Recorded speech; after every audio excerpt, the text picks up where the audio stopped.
Hello everyone. आज मैंने आप लोगों के लिए प्रिंसिपल ऑफ इनहेरिटेंस का थर्ड लेक्चर सेलेक्ट किया है। So without wasting our time, come on, let's go do this.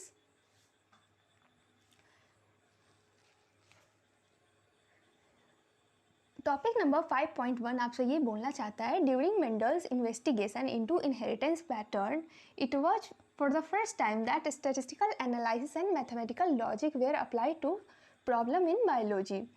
तो मेंडल ने जब इन्वेस्टिगेशन स्टार्ट किया था इनहेरिटेंस पैटर्न जानने के लिए, तो ऐसा पहली बार था जब mathematical logic and statistical analysis लगाए जा रहे थे बायोलॉजी में। His experiment had a large sampling size which gave greater credibility to the data that he collected। तो उन्होंने जो एक्सपेरिमेंट किया था 7 years तक, तो उसमें बहुत ज़्यादा सैम्पलिंग साइज़ था, सैम्पलिंग साइज़ बहुत ज़्यादा था। इस वजह से जो उन्होंने डाटा कलेक्ट किया था वो बहुत एक्यूरेट आया था।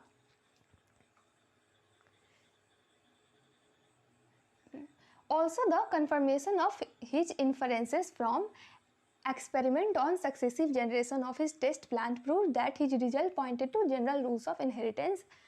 तो जब ये स्टेटमेंट आपसे ये कहना चाहता है, और उन्होंने जब सक्सेसिव जनरेशन्स तक मीन्स कि कुछ जनरेशन्स तक टेस्ट प्लांट पे उन्होंने एक्सपेरिमेंट किया, तो उन्हें ये पता लगा दैट जो भी वो डाटा कलेक्ट किए थे वो जनरल रूल्स को पॉइंट कर रहा है, इनहेरिटेंस के जनरल रूल्स को डिनोट कर रहा है। जो उन्होंने डाटा कलेक्ट किया था उनको इससे पता लगा।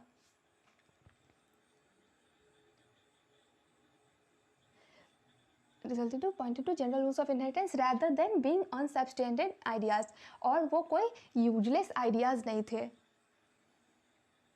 Mendel investigated character in the garden pea plant that were manifested as two opposing trait, example tall और डॉफ। तो मेंडल ने जब इन्वेस्टिगेशन स्टार्ट किया था गार्डन पी पे, तो वो लोग क्या कंटेन करते थे, 2 अपोजिट ट्रेट कंटेन करते थे। एक कोई अगर टॉल था तो एक डॉर्फ था, एंड एक येलो था तो एक ग्रीन था। देख सकते हैं एग्जाम्पल यहाँ पे आपको दे ही रहा है, एग्जाम्पल टॉल और डॉफ, येलो और ग्रीन। तो मेंडल ने क्या किया था, मेंडल ने इन्वेस्टिगेट किया था गार्डन के पीस को, मटर के प्लांट को, that were manifested to opposite trait, means जो कि जिनमें 2 अपोजिट ट्रेट पाए जा रहे थे। एक आपका दे रहा है टॉल एंड दूसरा आपका दे रहा है टॉफ। एंड अगर अनदर एग्जाम्पल लिया जाए तो एक सीड ऐसा था जिसमें येलो कलर था एंड एक सीड ऐसा था जिसमें ग्रीन कलर था।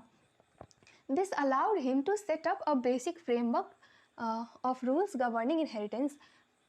तो ऐसा करने से हुआ क्या, जो अपोजिट ट्रेट मेंडल ने ऐसा सेलेक्ट किया, तो ऐसा करने से हुआ क्या, ऐसा करने से उनको हेल्प मिला ताकि वो एक बेसिक फ्रेमवर्क सेट कर पाए, जिससे पता लगे कि इनहेरिटेंस आखिर होता कैसे है। इनहेरिटेंस के रूल पता करने के लिए, which was expanded on by later scientists to account for all the diverse natural observation and complexity inherent in them।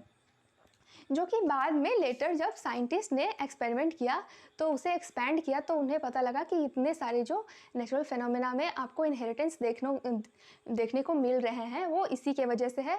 इतनी जो कॉम्प्लेक्सिटी देखने को मिल रही है वो सब इन्हीं रूल्स के वजह से है, इनहेरिटेंस के इसी रूल के वजह से है। Mendel conducted such artificial pollination cross pollination experiment using several true breeding pea line. तो मेंडल ने ये आर्टिफिशियल और क्रॉस पॉलिनेशन जो कंडक्ट कराया, तो उन्होंने किस पे कराया था, तो पी प्लांट पे, using true breeding P line. True breeding P line क्या है, ट्रू ब्रीडिंग पी लाइन वो पी प्लांट जो सेवरल जनरेशन तक सेल्फ पॉलिनेशन में है, और उसको कंटिन्यूस पॉलिनेशन भी बोलते हैं। देखिए यहाँ पे आपको अनदर लाइन में दे ही रहा है, a true breeding line is one that having undergone continuous self pollination. तो ट्रू ब्रीडिंग लाइन क्या है, जो कि कंटिन्यूस सेल्फ पॉलिनेशन में है कुछ जेनरेशन्स तक, उसको हम लोग क्या बोलेंगे, सेल्फ पॉलिनेशन बोलेंगे, ट्रू ब्रीडिंग लाइन बोलेंगे। So that stable trait inheritance and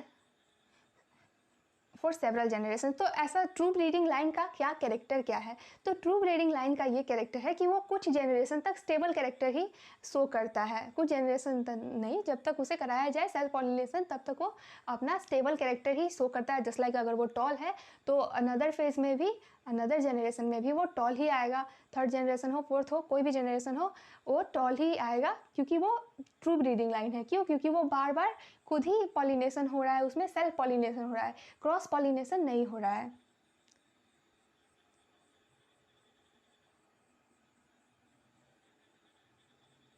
Mendel selected 14 true breeding pea plant varieties as pairs which were similar except for one character with contrasting trait। तो Mendel ने जो P plant select किया था, हालांकि दोनों P plant ही है, but एक P plant ऐसा है जिसमें जो करेक्टर है वो टॉल पी प्लांट है, एंड एक पी प्लांट जो है वो डॉर्फ पी प्लांट है। तो बाकी सब सिमिलर कैरेक्टर्स थे, बट एक कैरेक्टर जो था वो डिफरेंट था, वो ऑपोजिट ट्रेट लिए थे। Contrasting trait, one contrasting character, some of the contrasting traits selected were smooth wrinkled, like एक पी प्लांट का जो सीड था वो स्मूथ था एंड दूसरे का रिंकल्ड सीड था, एंड एक का येलो था तो दूसरे का ग्रीन सीड था, पी का ही है। इन्फ्लेटेड, एक का इन्फ्लेटेड था और दूसरे का कॉन्स्ट्रिक्टेड पॉड था। पॉड जो होता है ना, पी का आपने देखा होगा कवर, जब आप मटर छीलते हो तो आपने देखा होगा, उससे जब ये ब्रेक करते हैं तो आपने देखा होगा कि जो उसको हम लोग पॉड बोलते हैं। एक फुल होता है तो उसको इन्फ्लेटेड बोलेंगे, एंड एक जो सिकुड़ा हुआ रहेगा उसको हम लोग कॉन्स्ट्रिक्टेड बोलेंगे, पॉड। ओके, एंड एक ग्रीन पॉड था और एक येलो पॉड था, एंड टॉल और डॉफ प्लांट थे। एक प्लांट जो अभी टॉल और डॉफ का तो मैंने कितना बार केस बता दिया आपको कि एक प्लांट जो था पी का वो टॉल था और एक डॉफ था। तो यहाँ पे ये ख़त्म हो गया। फिगर 5.1, टेबल 5.1 मैं आपको बता दे रही हूँ।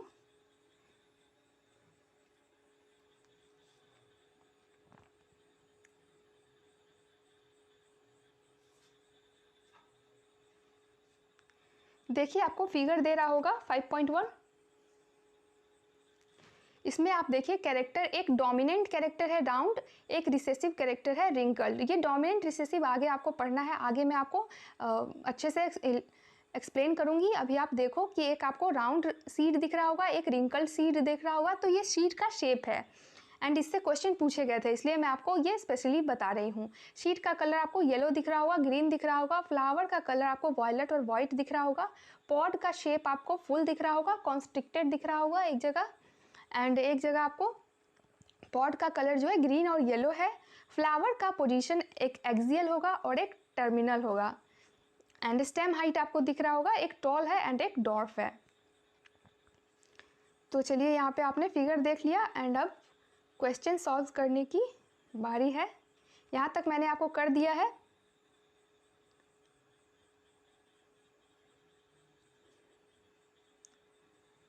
तो ये क्वेश्चन आपको दिख रहा होगा, मे बी ये क्वेश्चन नीट 2022 का ही है, आपको दिख रहा होगा बोर्ड पे। देखिए आप जवाब देना। आप Mendel studied 7 pairs of contrasting trait in P plant and propose the law of inheritance.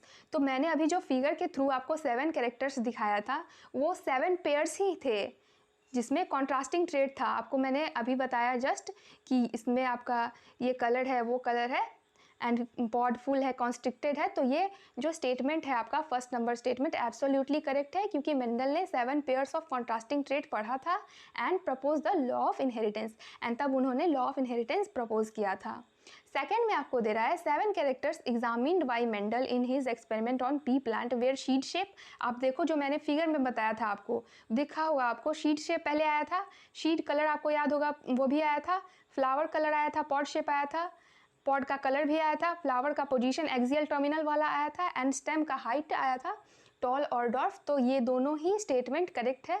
तो आप बताओ कि इसमें से कौन सा ऑप्शन ऐसा होगा जो करेक्ट होगा।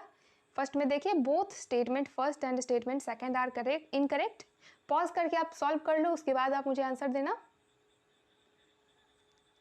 आपने कर लिया होगा तो सेकंड में आपको दे रहा है statement first is correct but statement 2 is incorrect. तो ये तो होगा नहीं क्योंकि बोथ ही स्टेटमेंट करेक्ट है। Statement 1 is incorrect and statement 2 is correct, तो ये वाला भी नहीं होगा। Both statement first and statement second are correct, तो ये वाला यस, ये वाला आपका फोर्थ नंबर हो जाएगा। सेकेंड क्वेश्चन देख लेते हैं, ये भी नीट 2022 का ही क्वेश्चन है जो मैं आपको करा रही हूँ। विच one of the following plant, आपको दिख रहा होगा यहाँ पे, आप देखोगे तो आपको क्वेश्चन दिख रहा होगा। Which one of the following plant shows vexillary aestivation and diadelphous stamen. ओ नहीं, ये वाला क्वेश्चन नहीं है, सॉरी, ये दूसरा है, वो दूसरा मैंने सेलेक्ट कर लिया था। In his classic experiment on pea plant Mendel did not use. तो एक्सपेरिमेंट करते समय मेंडल ने पी प्लांट पे कौन सा ऐसा करेक्टर है जो नहीं इस्तेमाल किया था, नहीं यूज किया था।